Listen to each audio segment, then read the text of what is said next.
Hello people, this is your iceband. आज की video में हम लोग पढ़ने वाले तुम्हारे क्लास 11 के फिजिकल एजुकेशन का chapter number 8 that is fundamental of kinesiology and biomechanics in sports. तो मुझे पता है कि तुम लोग मुझसे गुस्सा हो क्योंकि एक महीने से फिजिकल एजुकेशन की वीडियो नहीं आई चैनल पे, बट मुझे पता है कि तुम लोग अपने प्यारे से आयुष भैया को माफ जरूर कर दोगे। और हाँ, इस कमबैक पे एक डायलॉग तो बनता है। कौन सा डायलॉग? मुझे भूल तो नहीं गए ना तुम लोग? भूलने दूंगा भी नहीं, क्योंकि तुम्हारे आयुष भैया को कौन भूल सकता है। तो यार वीडियो को एंड तक जरूर देखना, क्योंकि वीडियो के एंड में कुछ इंपॉर्टेंट क्वेश्चंस भी देने वाला हूं जिसे चाहकर भी तुम लोग मिस नहीं कर सकते हो। साथ ही में इंस्टा पे भी फॉलो कर लेना। तो यार अब आराम से चिकू मुकू बैठो एंड आज की 3D एनिमेटेड वीडियो का मजा लो। तो यार देखो, पिछला जो हमारा चैप्टर था ना वो टोटली बायोलॉजी से रिलेटेड था। तो इस बार जो हमारा जो चैप्टर है ना वो टोटली फिजिक्स से रिलेटेड होने वाला है। इसलिए जिनका फेवरेट सब्जेक्ट फिजिक्स है ना उन्हें ये चैप्टर को समझने में बहुत ही ज्यादा आसानी होने वाला है। तो यार सबसे पहले हम लोग ये देख लेते हैं कि इस चैप्टर में कौन कौन से सब टॉपिक्स को हम लोगों को कवर अप करना है। एंड एक रिमाइंडर दे रहा हूं कि ये जो वीडियो है ना ये सीबीएसई के लेटेस्ट सिलेबस को लेकर बनाया गया है, इसलिए टेंशन फ्री होकर पूरा वीडियो देखना एंड नोट्स टेलीग्राम चैनल से एक्सेस कर लेना। नोट्स की स्क्रीनशॉट लेने की जरूरत नहीं है, टेलीग्राम में रॉ पूरा पीडीएफ मिल जाएगा। तो तुम्हारी स्क्रीन पे सबसे पहले सब टॉपिक्स दिख रहे होंगे। पहला टॉपिक जो कवर अप करना है वो है definition and importance of kinesiology and biomechanics in sports. यानी कि हम लोगों को किनेसियोलॉजी और बायोमैकेनिक्स का डेफिनेशन को जानना है कि आखिर होता क्या है। उसके बाद हम लोगों को ये देखना है कि इसका महत्व क्या है, इंपॉर्टेंस क्या है, बायोमैकेनिक्स का क्या इंपॉर्टेंट है एंड किनेसियोलॉजी का क्या इंपॉर्टेंस है। सेकंड टॉपिक जो कवर अप करना है वो है प्रिंसिपल ऑफ बायोमैकेनिक्स। क्लियर है? थर्ड तुम लोगों को कवर अप करना है kinetics and kinematics in sports. यानी कि तुम्हारा काइनेटिक्स और काइनेमेटिक्स स्पोर्ट्स में कितना रोल प्ले करते हैं, क्या रोल होता है, उसके बारे में पढ़ना है।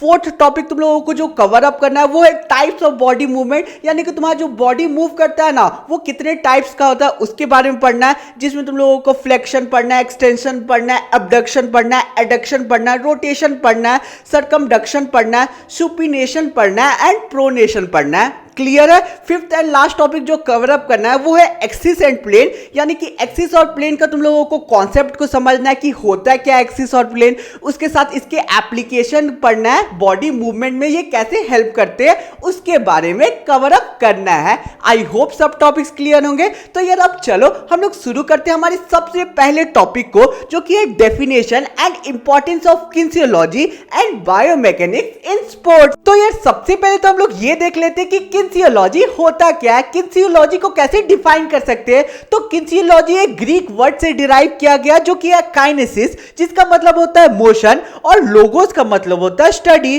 तो किनेसियोलॉजी का मतलब होता है स्टडी ऑफ मोशन, यानी कि ऐसा ब्रांच ऑफ साइंस जो हम लोगों को मोशन के बारे में नॉलेज देता है उसे किनेसियोलॉजी कहते हैं। मोशन का मतलब होता है मूवमेंट करना। सपोज हम लोग चल रहे हैं तो उसमें मूवमेंट हो रहा है, मोशन हो रहा है। अगर मैं तुम अपने हाथ को हिला रहा हूं तो यहां पे मूवमेंट हो रहा है, तो ये कह सकते हैं कि मोशन पे है मेरा हाथ। तो क्लियर होगा कि मोशन क्या होता है। अब किनेसियोलॉजी को कैसे डिफाइन कर सकते हैं वो देख लो, तुम्हारी स्क्रीन पे मार्क हो रहा होगा।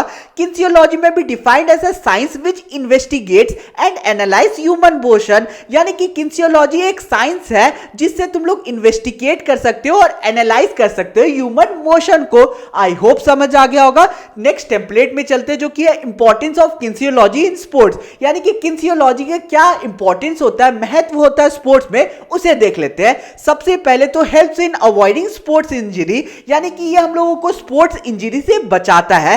कैसे बचाता है? सपोज तुम लोग कोई भी स्पोर्ट्स को खेल रहे हो तो उसमें तुम लोगों को कभी भी फ्रैक्चर आ सकता है, तुम लोगों को स्प्रेन हो सकता है, स्ट्रेन हो सकता है, या फिर और भी कोई डिसलोकेशन हो सकता है। तो किनेसियोलॉजी यानी कि तुम लोगों को मोशन के बारे में अच्छे से नॉलेज होगा तो तुम लोग इन इंजरी से बच सकते हो। तुम्हारे कोचेस तुम लोगों को ट्रेन कर सकते हैं कि पर्टिकुलर स्पोर्ट्स में कैसा तुम लोगों को मोशंस को रखना है, अपना कैसा मूवमेंट को रखता है जिससे तुम लोगों को इंजरी कम आए या फिर नहीं आए। क्लियर है फर्स्ट पॉइंट। सेकंड है तुम लोगों का helps in better and easy coaching. ये हम लोगों को हेल्प करता है बेटर और इजी कोचिंग में। यानी कि मोशन का जो टॉपिक है, यानी कि किनेसियोलॉजी का जो टॉपिक है उसे जो ट्रेनर और कोचेस है वो स्टूडेंट्स को यानी कि स्पोर्ट्स पर्सन को समझाते हैं, जिससे उनका जो स्पोर्ट्स खिलवाने का जो मेथड है वो और ज्यादा सिंपल और इजी बन जाता जाता है, इजी वे में वो कोई भी चीज को समझा पाते हैं। तीसरा है helps in getting better result.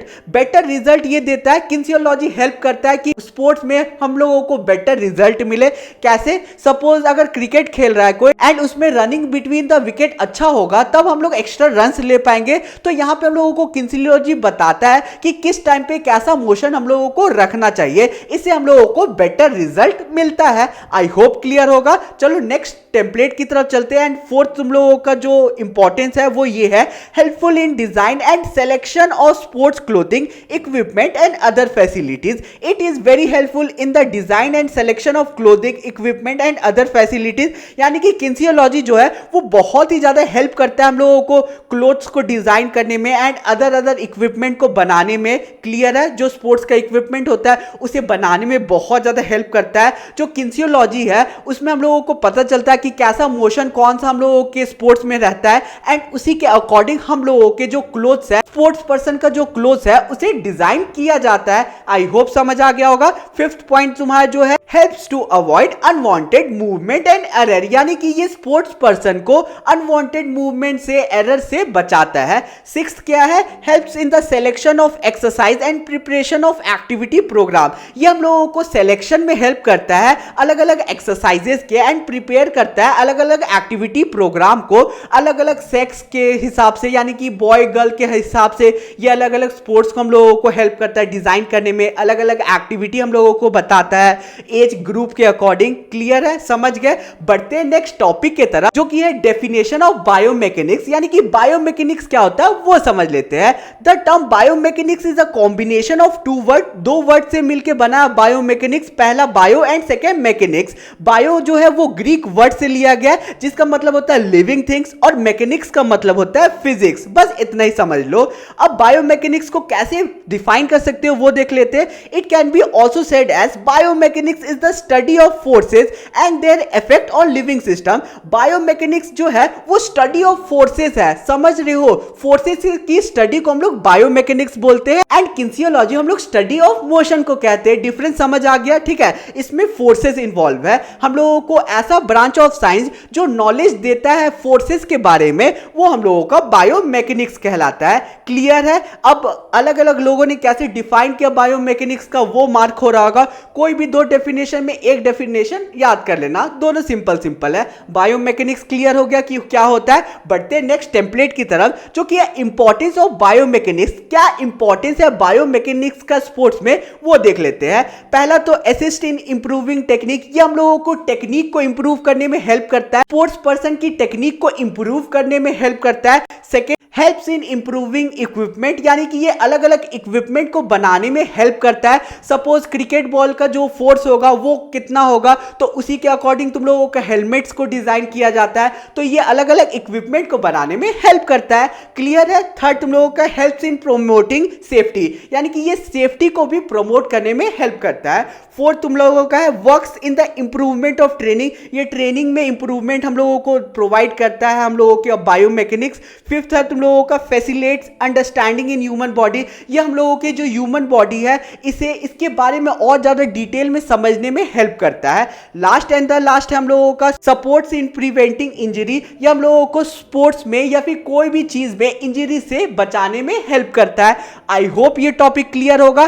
कहीं पे भी डाउट होगा कमेंट एरिया खुला है, जरूर कमेंट करना। बढ़ते हैं नेक्स्ट टॉपिक के तरफ, जो कि है तुम लोगों का प्रिंसिपल ऑफ बायोमैकेनिक्स। तो हम लोगों का सबसे पहला प्रिंसिपल है तुम लोगों का प्रिंसिपल ऑफ एंगुलर मोशन। क्या होता है देख लेते हैं।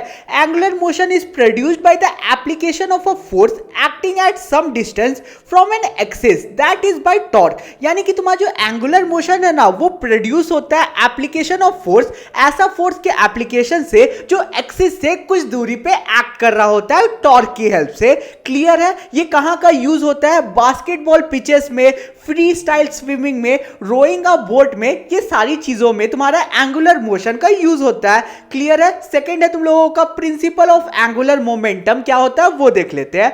Angular momentum is constant when an athlete और object is free in the air. यानी कि तुम्हारा जो एंगुलर मोमेंटम है वो एकदम कांस्टेंट रहता है, चेंज नहीं होता है जब कोई भी ऑब्जेक्ट जो है वो हवा में उड़ रहा होता है। यानी कि कोई भी जो एथलीट है अगर जंप करता है तो तुम्हारा जो एंगुलर मोमेंटम है वो वो कांस्टेंट रहता है। क्लियर है? अब ये जो तुम्हारा एंगुलर मोमेंटम है इसे principle of conservation of angular momentum के भी नाम से तुम लोग जान सकते हो। अब तीसरा प्रिंसिपल है प्रिंसिपल ऑफ काउंटर एक्शन, जिसका क्या मतलब होता है, इसमें तुम लोगों का न्यूटन्स का थर्ड लॉ एप्लीकेबल होता है, जो कि है तुम लोगों का every action has a equal and opposite reaction. Suppose तुम लोग वॉल को पुश करोगे तो वॉल भी उतना ही ताकत से तुम लोगों को पुश बैक करेगा, फोर्स लगाएगा। तो यही चीज है तुम लोगों का काउंटर एक्शन में, यानी कि जो भी चीज पे तुम लोग फोर्स लगाओगे उतना फोर्स वो भी तुम लोगों को वापस से लगाएगा, एक्सर्ट करेगा। फोर्थ है तुम लोगों का प्रिंसिपल ऑफ लीनियर मोशन, क्या होता है वो देख लेते हैं। Movement usually occur in the direction opposite to that of applied force, यानी कि तुम्हारा जो मूवमेंट अकर होता है ना, वो जिस तरफ तुम लोग फोर्स लगाते हो ना उसके अपोजिट में तुम लोग मूव कर पाते हो। इसमें तुम लोगों का एग्जांपल है high jumper, cyclist and runner. Suppose अगर तुम लोग दौड़ रहे हो या फिर कोई भी रनर दौड़ रहा है तो वो जब जमीन के अपोजिट में फोर्स लगाएगा तभी तेज दौड़ पाएगा। तो वही सेम चीज यहां पे एक्सप्लेन किया गया है। बढ़ते हैं नेक्स्ट टेम्पलेट की तरफ। फिफ्थ हम लोगों का है principle of maximum velocity. The production of maximum velocity requires the use of joint, यानी कि तुम लोग मैक्सिमम वेलोसिटी तभी यूज कर पाओगे जब तुम्हारा जो जॉइंट है वो फुल फ्लेक्सिबिलिटी से काम कर पाएगा। क्लियर है? एग्जांपल है हॉकी, स्नैपशॉट और hitting a golf ball. Clear है? अब छठा है तुम लोगों का प्रिंसिपल ऑफ मैक्सिमम एफर्ट। इसमें क्या होता है, production of maximum force require the use of all possible joint movement that contribute to the task objective, यानी कि इसमें हम लोगों को यह बताया गया कि मैक्सिमम फोर्स जितना भी रिक्वायर होता है, जितना भी तुम लोग लगा सकते हो अपने जॉइंट की हेल्प से, तभी तुम लोगों का मैक्सिमम एफर्ट वो लगेगा। एग्जांपल गोल्फ होता है और बेंच प्रेस होता है। बेंच प्रेस में तुम लोगों को पुश करना पड़ता है। क्लियर है? जो जिम जाते होंगे उनको पता होगा, बेंच प्रेस में पुल करना पड़ता है कोई भी चीज में। तो जितना तुम लोग फोर्स लगा पाओगे उतना ज्यादा मैक्सिमम एफर्ट तुम लोग वहां पे लगा पाओगे।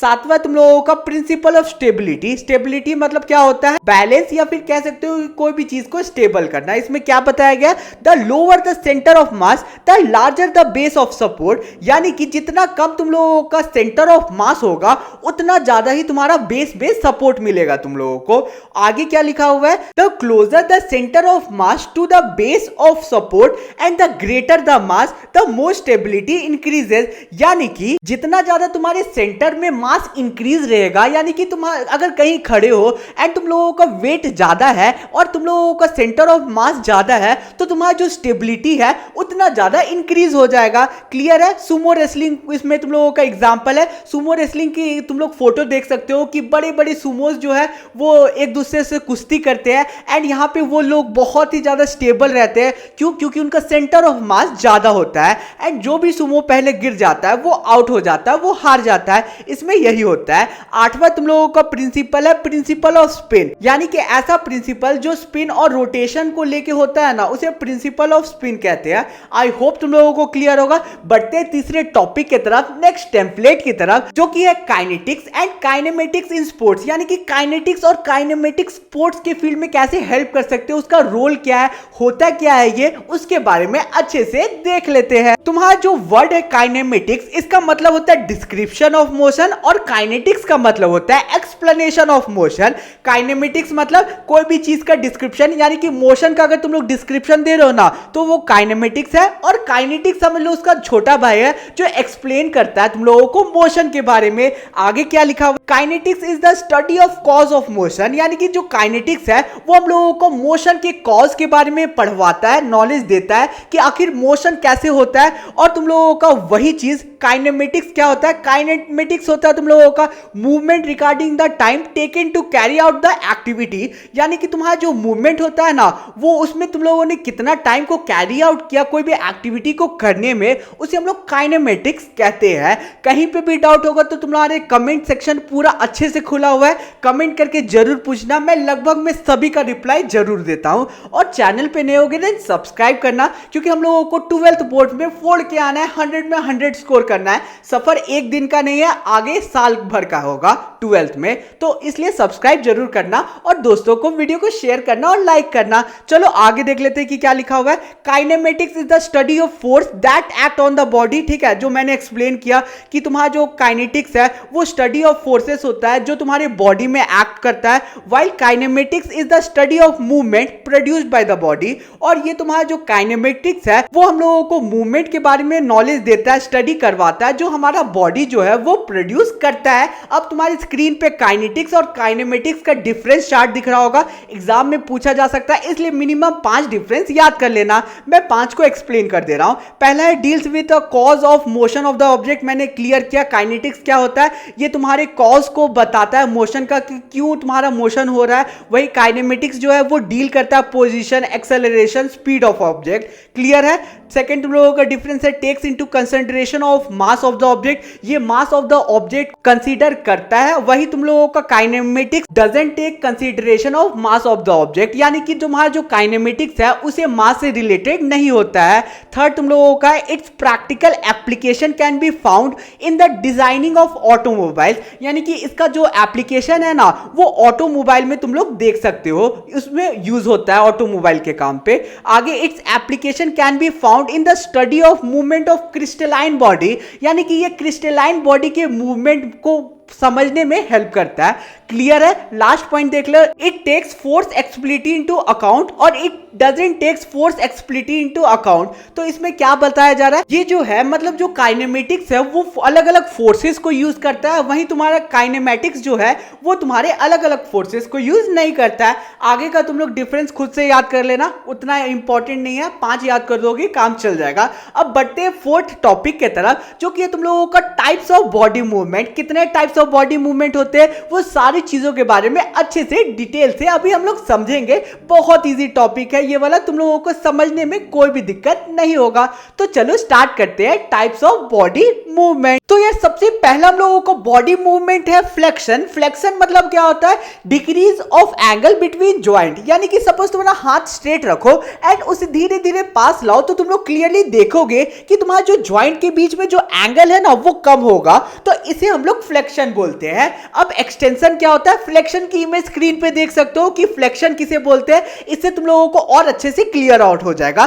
सेकेंड हम लोगों का extension. Extension is the return from flexion. Suppose तुम लोगों ने फ्लेक्शन कर दिया एंड वापस से तुम लोग वापस से अपने हाथ को नॉर्मल पोजीशन में ले आओगे, एंगल बढ़ा दोगे जॉइंट्स के बीच में, तो वो एक्सटेंशन हो जाएगा। एक्सटेंशन की इमेज स्क्रीन पे देख सकते हो, क्लियर आउट हो जाएगा। एंड मैंने लाइव डेमो तो तुम लोगों को दे दिया। उसके बाद abduction. Abduction is the outward movement away from midline of the body such as lifting the arm sideways. For example suppose तुम लोगों ने हाथ ऐसे रखा हुआ है एंड फिर उसे उठाते उठाते अपने जो मिडलाइन बॉडी है उससे दूर ले जा रहे हो, तो ये तुम लोगों का हो जाएगा एब्डक्शन। क्लियर है। इमेज तुम लोग स्क्रीन पे देख सकते हो। एडक्शन जस्ट अबडक्शन का उल्टा होता है। सपोज तुम लोगों ने अपने हाथ को फैला दिया है एंड वापस से तुम लोग अपने मिडलाइन बॉडी की तरफ वापस से क्लोज कर लोगे, तो वो तुम लोगों का एडक्शन हो जाएगा। तुम लोग इमेज में देख सकते हो। अब तुम लोगों का नेक्स्ट है रोटेशन। रोटेशन मतलब तुम लोग अपने एक्सिस पे कोई भी चीज को मूव ऑन करोगे, मूव करोगे तो वो रोटेशन हो जाएगा।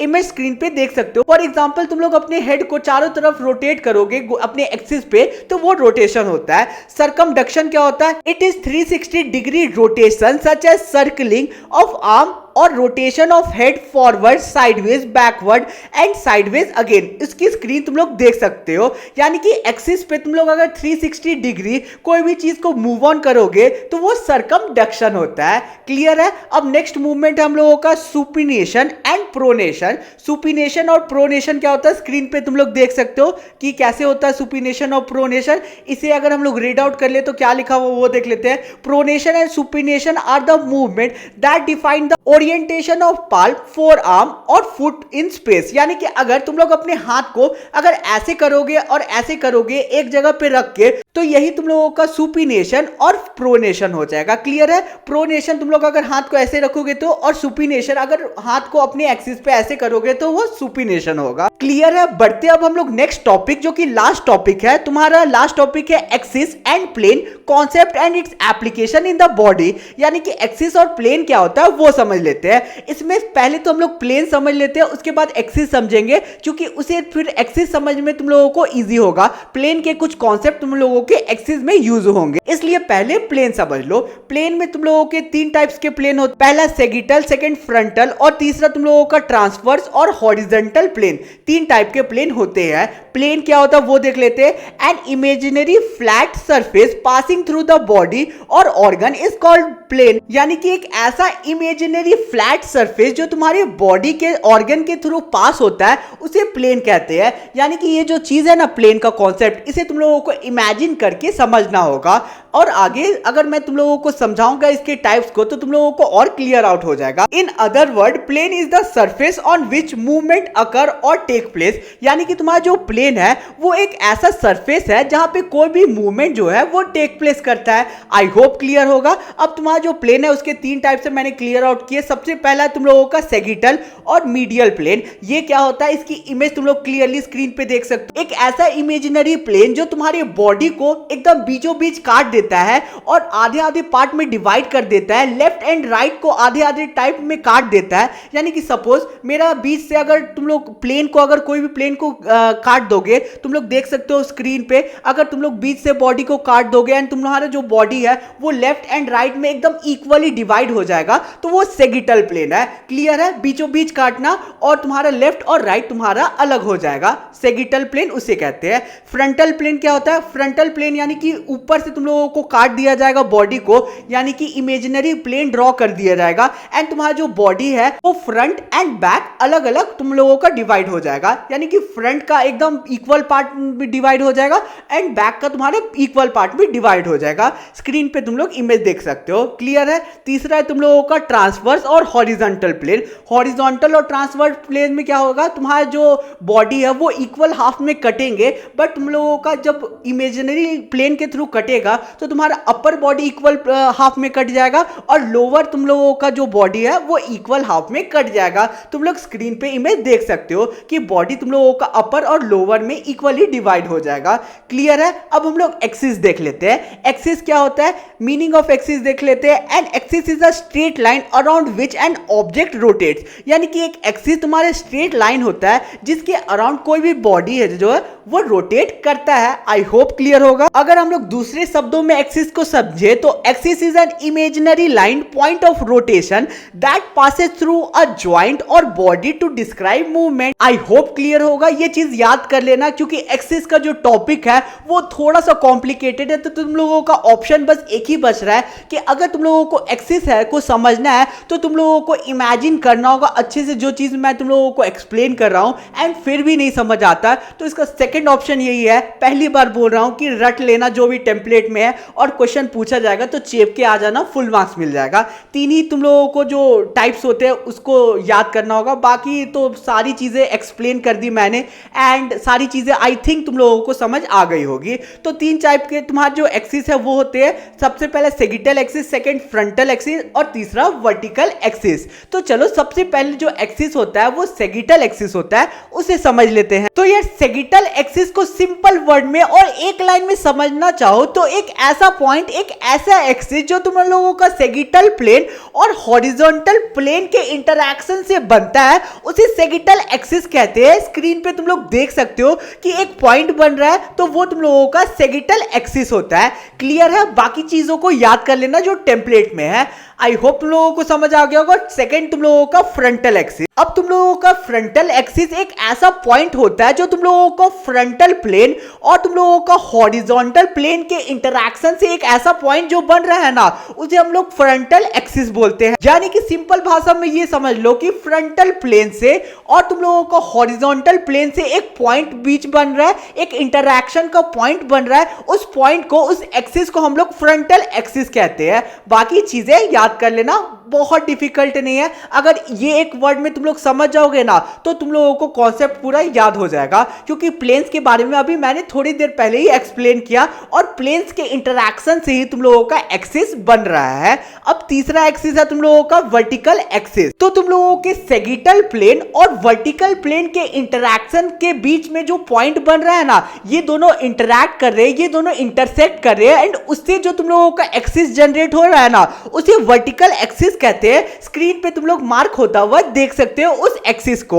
तो यार अब तुम्हारी स्क्रीन पे इंपॉर्टेंट क्वेश्चन दिख रहे हैं। ये क्वेश्चन जो है एग्जाम के पर्सपेक्टिव से इंपॉर्टेंट हो सकते हैं। अगर आंसर चाहिए तो देन टेलीग्राम ग्रुप ज्वाइन कर लेना, वहां मैं पीडीएफ के फॉर्म में answers and notes send out कर दूंगा। बहुत सारे लोगों ने ऑलरेडी, बहुत सारे स्टूडेंट्स ने ज्वाइन कर रखा है। एंड चैनल पे नए होगा देन सब्सक्राइब जरूर करना और इंस्टा पे फॉलो कर लेना। मिलते हैं किसी और वीडियो में। Thanks for watching the video.